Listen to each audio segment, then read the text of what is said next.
Good morning po sa inyong lahat. Welcome po dito sa Tabsong Viewpoint. So, last time po, ang tinalakay natin is yung tinatawag na fake news and disinformation. So, kung babalikan po natin na maliwanag naman dun sa ating tinalakay na ang fake news is or disinformation ay isa siyang klase ng false or misleading information. So, yun po yun, yung tinatawag na fake news natin. So, again, syempre po yung fake news na yun is naglipa na ngayon sa social media. So, kagaya ko po, or yung iba sa inyo siguro, laging madalas ma-encounter yung tinatawag na mga false or misleading na content. Syempre po, hindi natin malaman kung alin na yung paniniwalaan. So, ibig sabihin, dapat po maging aware tayo dito sa tinatawag nating pag-spread ng tinatawag na fake news and disinformation. So, kasi nga po, nakikita natin ang result na hindi na maganda sa taong bayan. Kaya nga po, kung kayo po ay nagpa-follow ng congressional hearing, meron pong tinatalakay na about sa spread ng fake news at disinformation. So, actually magkakaroon po ng susunod na hearing, April by schedule. So, abangan po natin yan. So, para at least marami tayong malaman or matutunan doon sa hearing.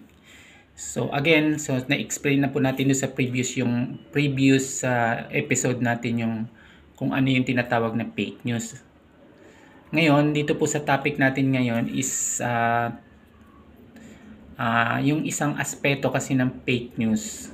Diba lumalaganap siya? So, ang tanong, saan nagmumula or sino yung tinatawag na nagpapakalat ng fake news or disinformation na ito? So, kung babalikan po natin yung pagdinig dun sa Congress, meron po silang inimbitahan doon na at least 20 vlogger, influencer na kung saan is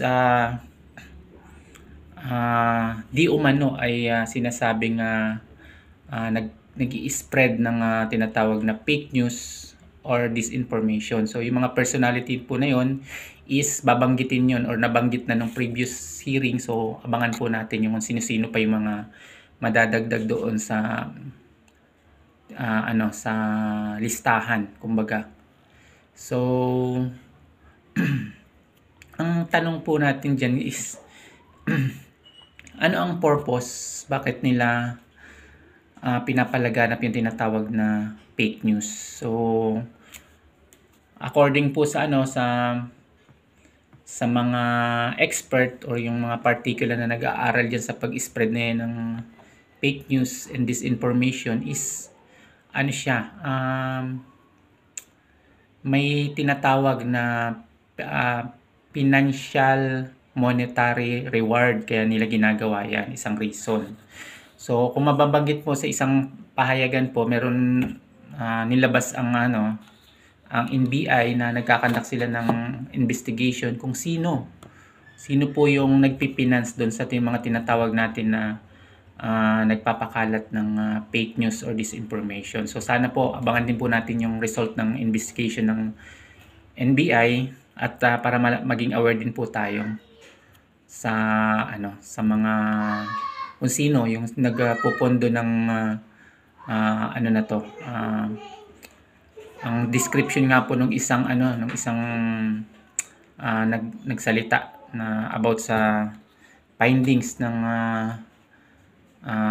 fake news spread is po siya, highly organized at maituturing na nga pong sindikato na daw po. So, tingnan po natin ang resulta ng NBI kung ano yung makakalkal nilang mga information pa kung paano siya pinipinance at sino yung nagpipinance. So, dapat malaman po natin yan kasi pag nalaman po natin kung sino yung nagpipinance din sa mga pagpapalaganap ng fake news or disinformation, malalaman din po natin kung ano yung motibo ng nila kung bakit nila ginagawa. Pero makikita na po natin yung kasi yan sa mga sa mga pinapakalat nila na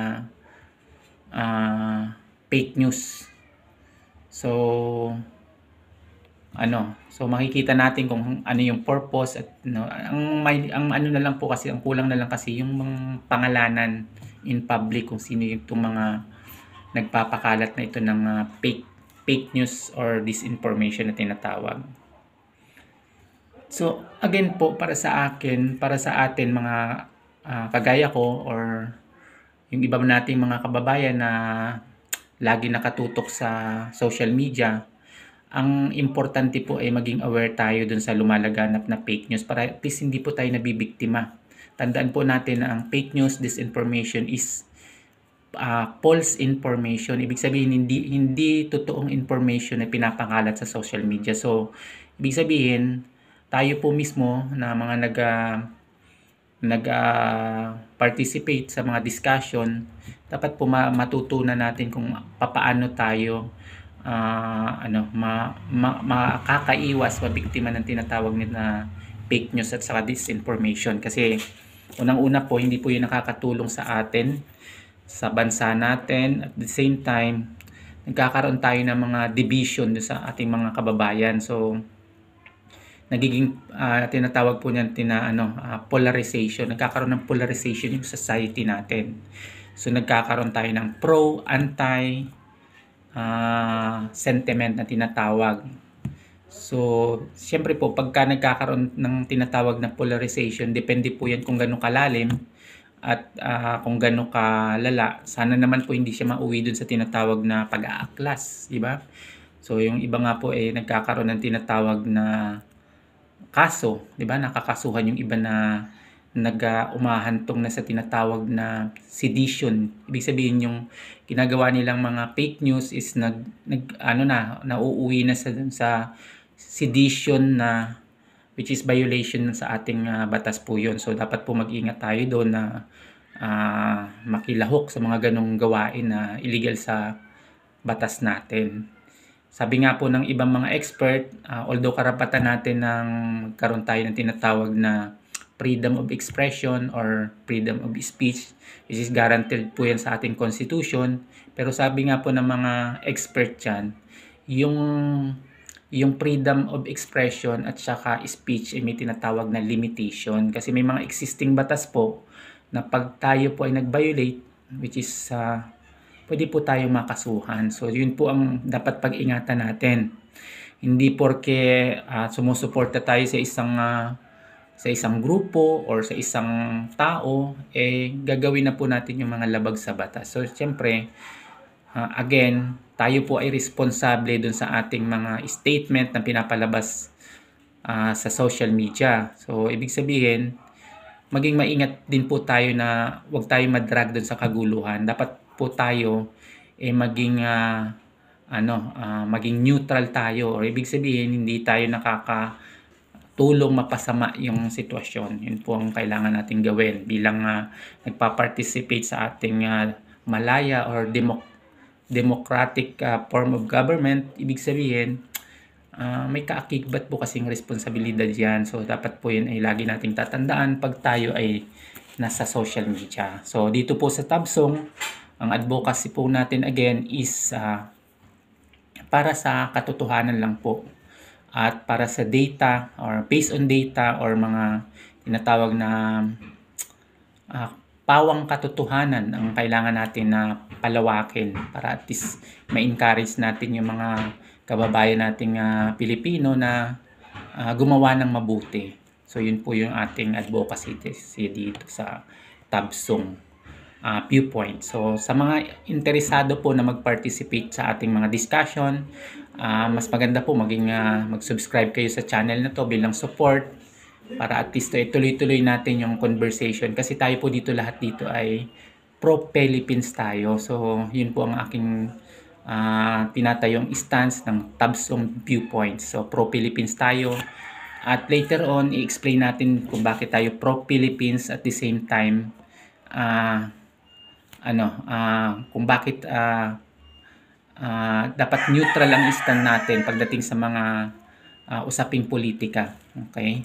So explain natin yan sa mga susunod na time. So, sa mga hindi pa po nakasubscribe, subscribe po kayo dito sa aking channel.